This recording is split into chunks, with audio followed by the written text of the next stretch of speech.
The courtroom was filled to capacity. Buzzing with anticipation, reporters lined the back rows.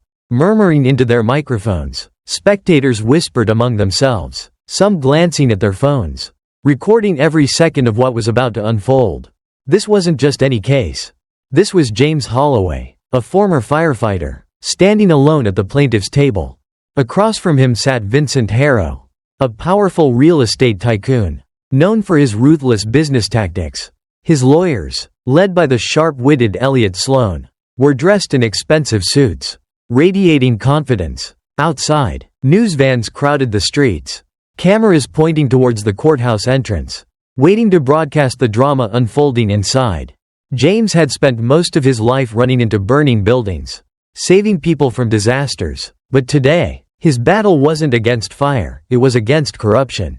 He had filed a lawsuit against Harrow Enterprises, accusing them of illegally seizing his land that had been in his family for generations.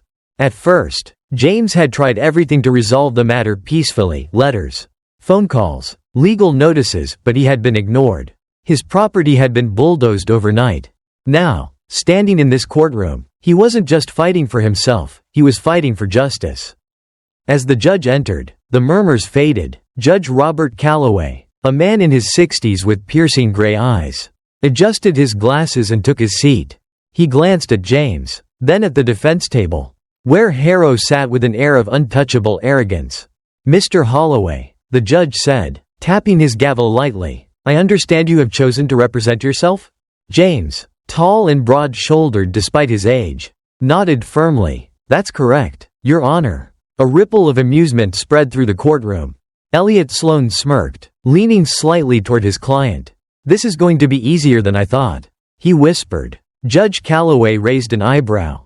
"You do realize, Mr. Holloway, that the legal system is not as simple as running into a burning building? There are rules, procedures, it's not just about courage." Laughter erupted in the courtroom.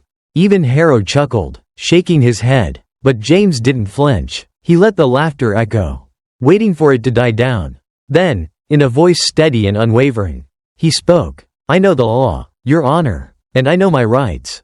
The laughter in the courtroom had settled, but the air remained thick with skepticism. Elliot Sloan adjusted his tie and rose from his chair with calculated ease, his smirk unwavering. "Your Honor, if we may proceed, I believe the facts of this case will speak for themselves." Judge Calloway nodded. "Go ahead, Mr. Sloan." Sloan stepped toward the jury, hands clasped behind his back, radiating the composure of a man who had won hundreds of cases. "Ladies and gentlemen," he began smoothly, "this case is quite simple. My client, Mr. Harrow, legally acquired the land in question through a transaction that was recorded, filed, and approved by the city zoning board." He gestured toward a thick folder of documents sitting on the defense table.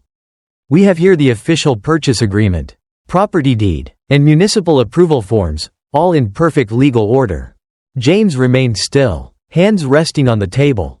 Sloan continued, glancing at James with mock sympathy. "Now, I understand that Mr. Holloway is upset. Change is difficult. This was, after all, the land his family lived on for generations. But nostalgia is not a legal claim." A few chuckles rippled through the courtroom.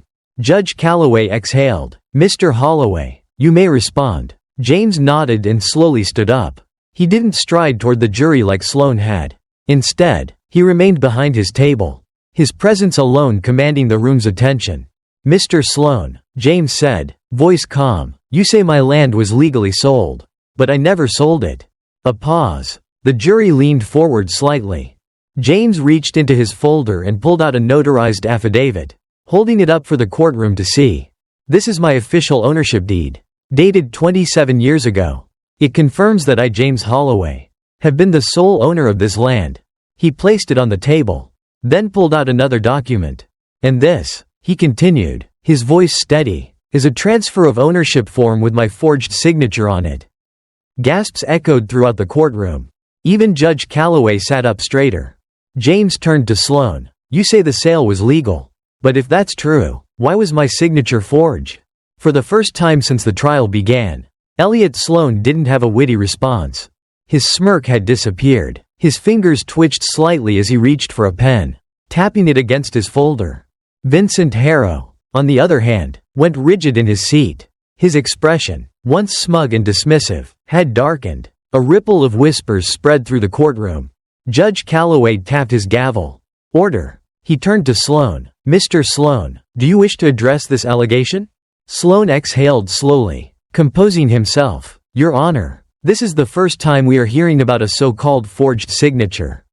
If Mr. Holloway had concerns, why wasn't this submitted in pretrial motions?" James didn't blink. "Because I only obtained this document last week, when an anonymous source sent it to me." More murmurs. Judge Calloway narrowed his eyes. "Do you have proof of this?" James nodded. He pulled out a sealed envelope, handing it to the bailiff, who took it to the judge. Inside is a sworn affidavit from a former employee of the city zoning office. The document states that there was a secondary approval request filed, without my knowledge, using my forged signature.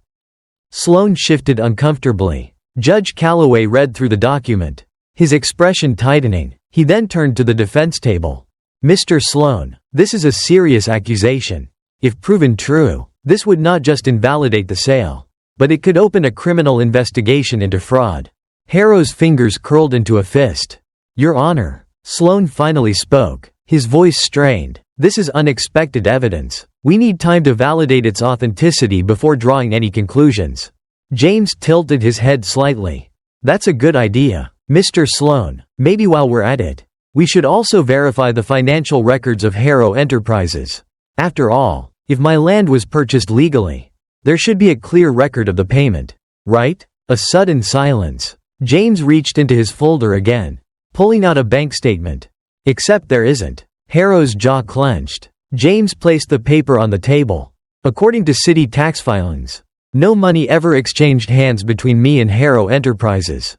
The transaction was fake." The room exploded. Judge Calloway slammed his gavel harder this time. "Order." But the damage was done. Harrow had come into this trial feeling untouchable. Now, the walls were closing in. The tension in the courtroom had reached its peak. The once confident Vincent Harrow now sat rigid, his fingers tapping restlessly on the table. Elliot Sloan was desperately flipping through his documents, looking for something, anything, that could salvage their case. Judge Calloway exhaled sharply, adjusting his glasses. "Mr. Sloan, do you have an explanation for this missing financial transaction?"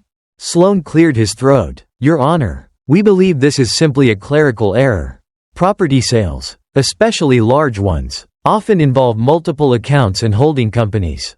We will provide the necessary records once we've had the time to review them thoroughly."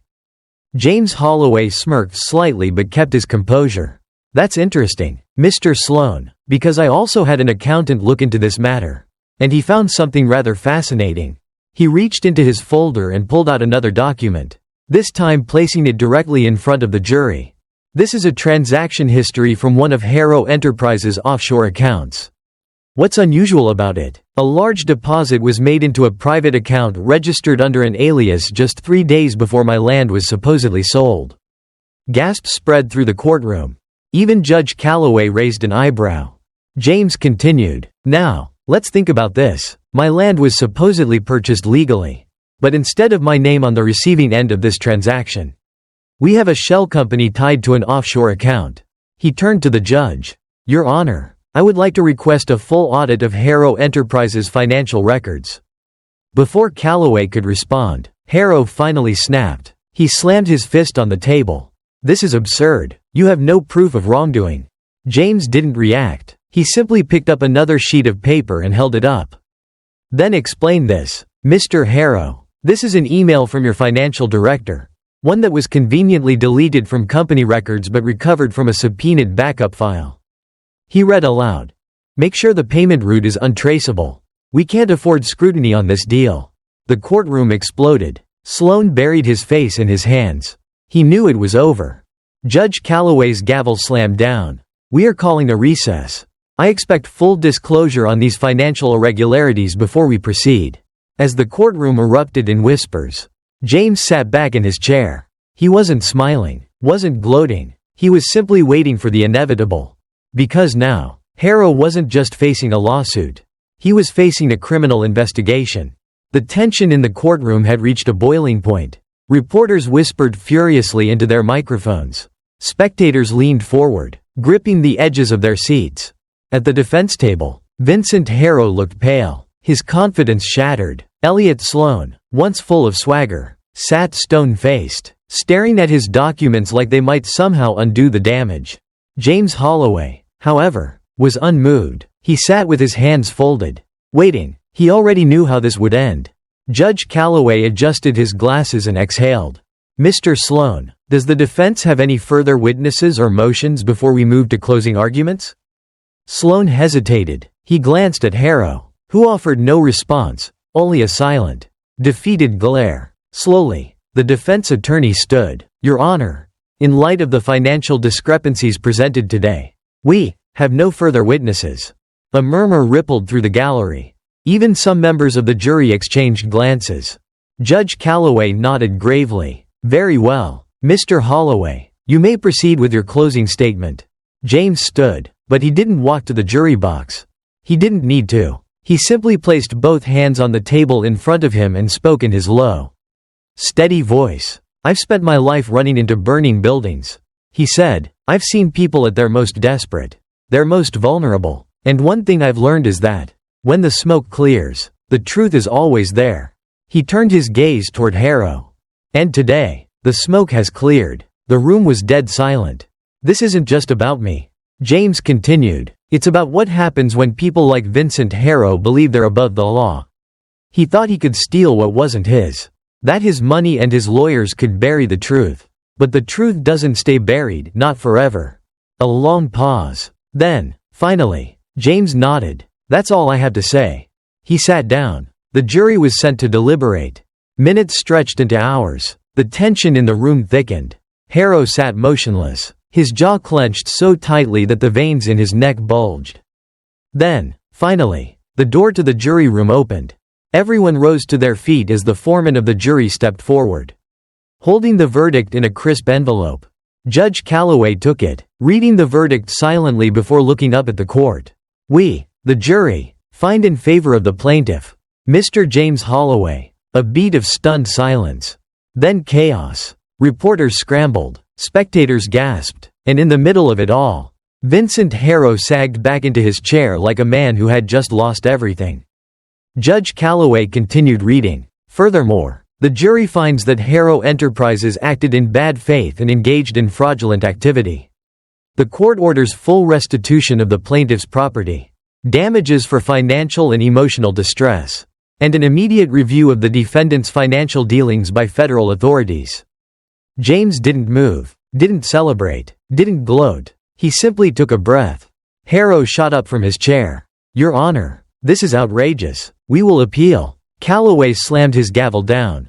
"Sit down, Mr. Harrow." The trial was over. Justice had been served. As the courtroom emptied, James Holloway remained seated for a moment, watching as Vincent Harrow and Elliot Sloan shuffled out, their once imposing presence reduced to nothing more than shadows of defeat. Reporters swarmed outside, eager to capture the final moments of this unexpected courtroom battle. But James wasn't thinking about the cameras, the headlines, or even the money he had won. This case had never been about wealth. It had always been about doing what was right. As he finally stood and made his way toward the exit, a young man approached him, one of the court's interns. "Mr. Holloway," he said hesitantly, "I just wanted to say, what you did today was incredible. You proved that the system can still work, that the truth still matters." James studied the young man, then gave him a small nod. "The truth only matters if people fight for it," he replied, "and if you ever find yourself in a situation where you know something isn't right, don't wait for someone else to stand up. Be the one who does." The intern nodded, his expression thoughtful. As James stepped outside, the fresh air felt different. The fight was over, and he had won. But this wasn't just his victory. It was a victory for every person who had ever been cheated. For those who didn't have a voice. For those who had been told that fighting back wasn't worth it. Justice wasn't about wealth or power. It was about standing your ground, even when the odds were stacked against you. And today, James Holloway had reminded the world that one man's determination could still make a difference.